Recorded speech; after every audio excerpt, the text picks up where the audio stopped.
We can talk about the media helping, we can talk about the systems, we can talk about everything. I think the most important thing for women in sports or women in general to move forward is the attitude, the change of attitude in people and the change of attitude of what we feel as women about ourselves. I think that from my own experience, I can tell you when I was growing up and my parents used to take me to tennis and to the tennis courts, and and my aunts and uncles, they used to be more worried about the fact that I'm gonna get dark in the sun and I won't find a boy to get married to. And they used to say, "Kya Wimbledon खेलने वाली है? ऐसे खिला रहे हो उसको." So I think the point I'm trying to make is the attitude. A woman does not have to be in the kitchen only and cook and have kids. A woman can be a professional sports person, and playing tennis or playing cricket or playing any other sport doesn't have to be recreational for women. And that's the attitude we need to change as a nation. For many years I've been asked this question time and again, why don't we see anyone after you? Why is there never? And I always used to come up, saying, there's talent and one day it'll come up. But today I've begun to realize that, like everyone said, there's one flash in the pan every 20 years, but it doesn't happen in our country like that because we don't have that system that supports women. We don't have the system that encourages women to take up sport. And that's the system and attitude we need to change as a nation. I knew sitting back home 2 days ago that there's not going to be a cricket match because of the rains in the newspaper, and the Indian players are doing this and the Australian players are doing that.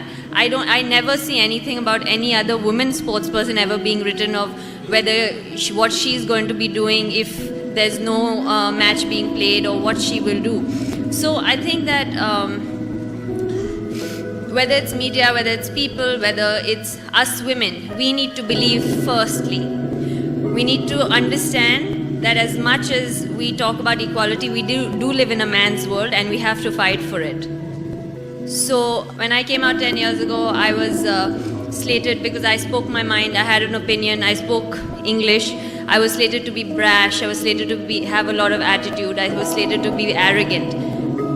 But it wasn't. I just had an opinion about things. And I've stuck to my guns, and here I am today. And I thank you all very much for having me here today.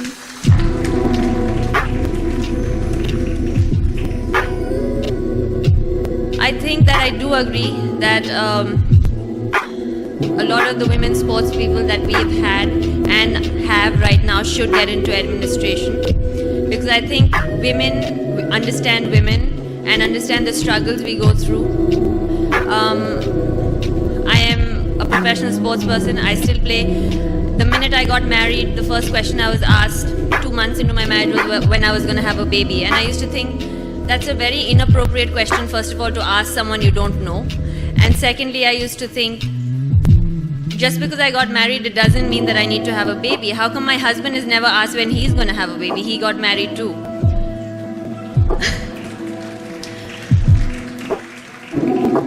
So this is the attitude. I think that I'm just trying to make a point that I think it's the attitude of people that needs to change for us to move forward in anything, whether that's in sport, whether that's in women in general. Billie Jean King many years ago fought. She was a great tennis player. She was the pioneer who got WTA and formed the Women's Tennis Association. And they wouldn't give us recognition as an association, and the men used to get prize money, and they had a whole association and the women didn't. And Billie Jean King actually challenged a player called Bobby Riggs at the time and told him to play a match against her and said that if I beat you, we are going to have an association. And everyone laughed. Bobby Riggs made fun of her. The whole media was there for the first time in history of tennis, and she beat him. And today we are at par, making a couple of $1 million, couple of £1 million, the same amount as men do when we win Wimbledon. So I think that as women, we need to learn to stand up for ourselves and stand up to fight, and only then others will respect us. And respect the fact that if we are a girl and we want to play a sport, it doesn't need to be recreational. You know, we don't have to be a doctor, we don't have to be a teacher, you can be, you don't have to be. If you love running, you run. If you love swimming, you swim. If you love playing cricket, you play cricket. And I had supportive parents, fortunately. I come from a family of 2 girls. We were never made to feel that, even though my whole family is into cricket, we were never made to feel that, we were ever missing a boy in our family. And I think that's the attitude we need in general in this country to move forward. And I urge parents, I urge the media, I urge the corporates to come forward and actually believe that women can be as famous. In fact, they are prettier than men. So, I mean, they are obviously better looking on TV. They can make better magazine covers. And I think that we need to not suppress women when they come out and speak. Sir here was saying that women need to fight for themselves, and I think you were mentioning that women need to speak up for themselves.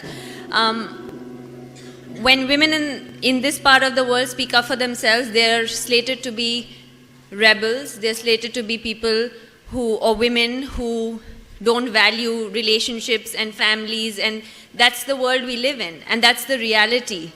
And that attitude needs to change for us to move forward. I think that we've touched on almost everything, but I think 10 years ago or 15 years ago, I think if you said that there's a tennis player who's a girl who's going to come or a woman who's going to come, I don't think there would be such a turn up. So we are moving in the right direction, and I hope that there are many more sanias and many more sainas.